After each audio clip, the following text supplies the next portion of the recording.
ଯେହେତୁ ଆମ୍ବ ସିଜିନ ଚାଲିଛି ବିଲୁଆ ଭାବିଛି କାହାର ଗୋଟେ ଆମ୍ବ ବଗିଚା ଚାଷ କରିବ ଓ ଜଗିବ, ସେଇ ବାବଦକୁ କିଛି ଟଙ୍କା ରୋଜଗାର କରିବ। ହେଲେ ଠିକ ସମୟ ବେଳକୁ ତାର ଚଷମାଟା ଖରାପ ହେଇଯାଇଛି। ଚଷମା ଠିକ ନହେଲେ ଜଗିବା କାମଟା କେମିତି ହବ? ଏହା ଭାବିକି ଗତ ମାସର ଭତ୍ତା ପଇସାକୁ ଧରିକି ହାଟକୁ ବାହାରିଛି ଚଷମାଟା ଠିକ କରିବା ପାଇଁ। ହେଲେ ପୁଣି ଭାବିଲା ଆଖିକୁ ତ ଝାପ୍ସା ଦେଖାଯାଉଛି, ଯଦି ଦୋକାନୀ ଠକିଦେଲା ପଇସା ଅଧିକା ନେଇଗଲା। ସେଥିପାଇଁ ନାତିକୁ ସାଙ୍ଗରେ ଧରିକି ଗୁଟେ ଗୁଟେ ଚାଲିକି ଯାଇ ପହଞ୍ଚିଲା ହାଟରେ। ଯାଇକି ତାର ଚଷମା ଠିକ କରିଲା। ଚଷମା ଠିକ କରିବା ବାବଦକୁ 200 ଟଙ୍କା ହେଲା। ଥରେ ନାତିକୁ ଦେଖାଇ 200 ଟଙ୍କା ଚଷମା ବାବଦକୁ ଦେଇ ସିଧା ଗଲା ଦହିବରା ଦୋକାନକୁ। ସେଠି ନାତିକୁ ଖୁଆଇ ପିଆଇ ଘରେ ଆସି ପହଞ୍ଚିଲା। ଘରେ ଆସି ନୂଆ ଚଷମା ପିନ୍ଧି ଟଙ୍କା ହିସାବ କଲା।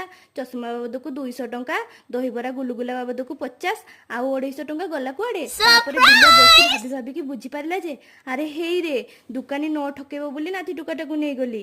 ସେ ନିଜେ ଠକିଦେଲା, ଦହିବରା ବି ଖାଇଲା। ବୁଢା ଜେଜେ ଠାରୁ 250 ଟଙ୍କା ପଟି ମାରିଲା। ଆଜି ଆସୁ ସେ ଟାଇଗର ନାତି, ତାକୁ ବିଛୁଆତିରେ ମାରିବି।